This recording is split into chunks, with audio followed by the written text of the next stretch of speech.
बिस्मिल्लाहिर्रहमानिर्रहीम।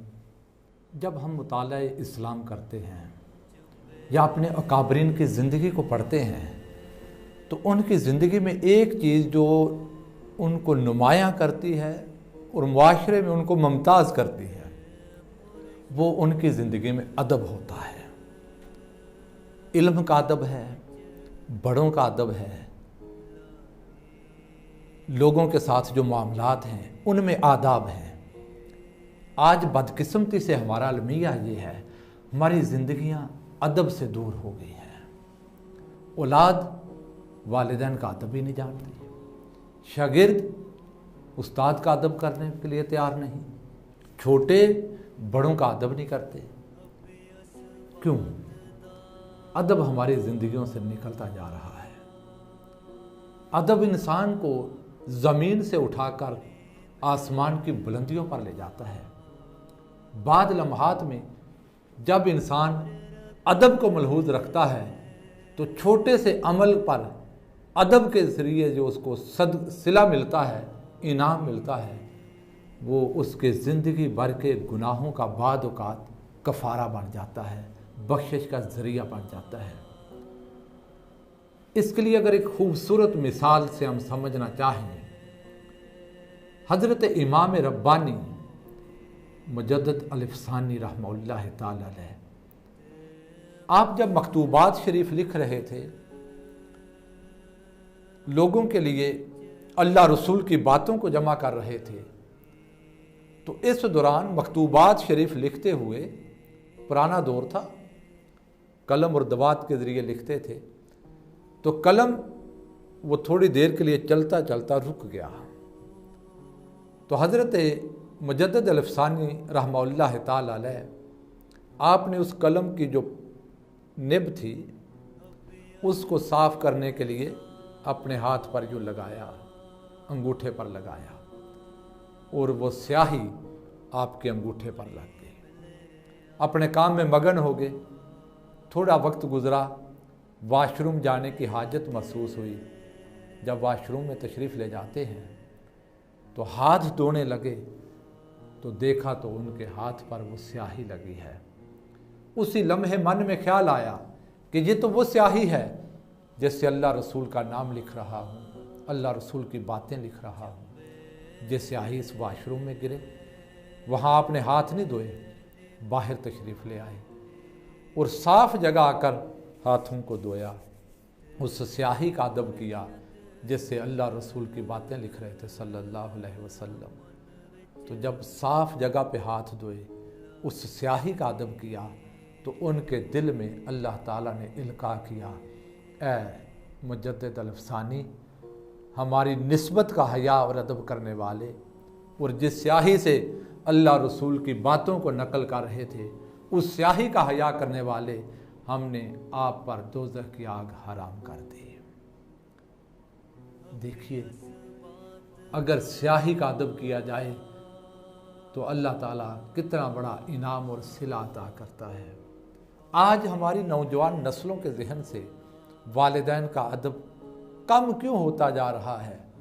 शायद आज उन नस्लों को, औलाद को हम अल्लाह रसूल के वो फरामीन और वो अहकामात नहीं पहुंचा रहे। कैसे भूल सकते हैं हजूर अलैहिस्सलातु वस्सलाम की उस हदीस पाक को? मेरे आका अलैहिस्सलाम ने इरशाद फरमाया कि वालिदैन के साथ घर में बैठकर चारपाई पे लेटे हुए उनको खुश करना, बातें सुनाकर उनका दिल बहलाना। मेरे आका अलैहिस्सलाम ने फरमाया, मैदान जिहाद में तलवार लेकर दुश्मन के मुकाबले में खड़ा होने वाला एक मुजाहिद है। फरमाया, उस मुजाहिद से घर बैठकर वालिदैन को दिल खुश करने के लिए बातें करना, सुनना, सुनाना, ताकि वालिदैन खुश और राज़ी हो जाएं। फरमाया, इस मैदान जंग में लड़ने वाले मुजाहिद से वालिदैन से मोहब्बत करने वाला ये जवान ज़्यादा अल्लाह की बारगाह में पसंदीदा है। हज़ूर अलैहिस्सलातु वस्सलाम की वो बड़ी मारूफ हदीस आज अगली नस्लों को पहुँचाने की ज़रूरत है। मेरे आका अलैहिस्सलातु वस्सलाम तशरीफ़ फरमा है, सहाबा इकराम आए, अर्ज़ किया, या रसूल अल्लाह सल्लल्लाहु अलैहि वसल्लम, आपका एक फलां गुलाम कई दिनों से मौत व हयात की कशमकश में है, या रसूलल्लाह तड़प रहा है, उसका तड़पना देखा नहीं जा रहा, तशरीफ़ लाएं अपने गुलाम को देखें। मेरे आका अलैहिस्सलातु वस्सलाम सहाबा इकराम को साथ लिया, उस गुलाम की तरफ चले, देखा तो नज़ा का आलम है, बड़े सख्त तकलीफ़ में है, हजूर का सहाबी है, बड़ी तकलीफ़ में। मेरे आका अलैहिस्सलाम ने उसकी हालत देखी तो पूछा, क्या ये नमाजी था? अर्ज़ किया, या रसूलल्लाह सल्लल्लाहु अलैहि वसल्लम, हमारा भाई था, ये हमारे साथ नमाज़ें पढ़ता था। मेरे आका अलैहिस्सलातु वस्सलाम ने पूछा, ज़कात देता था? अर्ज़ किया, जी या रसूलल्लाह, ज़कात भी रेगुलर देता था, अमाल में अच्छा था, नेक इंसान था, हमारे सामने इसकी ज़िंदगी गुजरी। हुज़ूर अलैहिस्सलाम ने पूछा, क्या वजह है, आज इस सख्त तकलीफ़ में क्यों है, नशा के आलम में इतनी तकलीफ़ क्यों है? मेरे आका अलैहिस्सलाम ने पूछा, पता करो इसके वालिदैन ज़िंदा हैं? सहाबा इकराम ने अर्ज़ किया, या रसूलल्लाह, उसकी वालिदा ज़िंदा है, माँ ज़िंदा है। हुज़ूर ने फरमाया, जाओ उसे बुलाओ सल्लल्लाहु अलैहि वसल्लम। थोड़ा वक्त गुजरा, एक बुढ़िया लाठी के सहारे चली आ रही थी। सहाबा इकराम कहते हैं रिदवानुल्लाहि अलैहिम अजमाइन, हमने गौर से देखा तो एक आँख से नाबीना थी। जब करीब आई, मेरे आका अलैहिस्सलाम ने पूछा, ए बुढ़िया, ए खातून, तूने बेटे को माफ़ कर दिया? वो तड़प गई, उसने अर्ज़ किया, या रसूल अल्लाह सल्लल्लाहु अलैहि वसल्लम, मैं तो इसको क़यामत के दिन भी माफ़ नहीं करूँगी। या रसूल अल्लाह, ये मेरी एक आँख देखते हैं, ये आँख बंद हो गई, नहीं देखती, नाबीना हूँ, इस बेटे ने मुझे थप्पड़ मारा था, मेरी बिनाई चली गई, इस वजह से मैं माँ बेटे से नाराज़ हूँ, मैं इसे माफ़ नहीं करूँगी। जब उस बेटे का माँ के साथ ये सलूक मेरे आका अलैहिस्सलाम के सामने आया, मेरे आका अलैहिस्सलाम तड़प गए। फरमाया, सहाबा लकड़ियाँ जमा करो और आग जलाओ। या रसूल अल्लाह सल्लल्लाहु अलैहि वसल्लम, क्यों?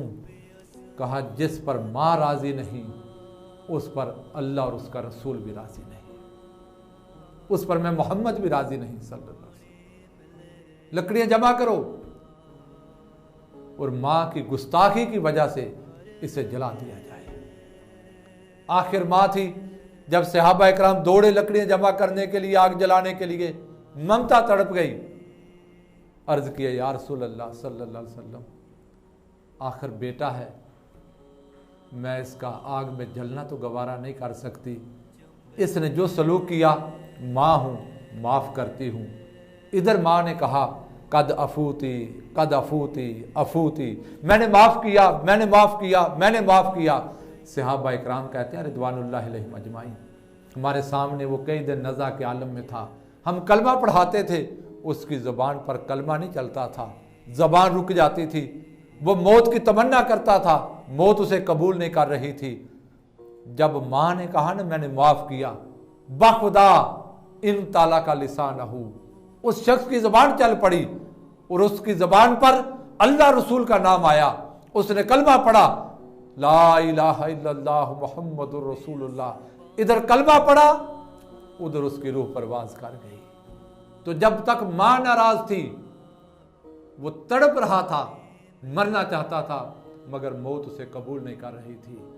कलमा सहाबा इकराम पढ़ाते थे, मगर उसकी ज़ुबान पर कलमा जारी नहीं हो रहा था, अल्लाह रसूल की शहादत जारी नहीं हो रही थी।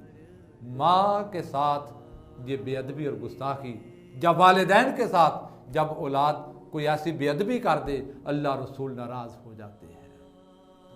तो ये वाक़यात पेश करने का मकसद ये है, हम अपनी ज़िंदगियों की इस्लाह करें, वालिदैन का अदब करें, इनके वजूद को गनीमत जानें और आज इनको खुश करके अल्लाह रसूल को खुश करें।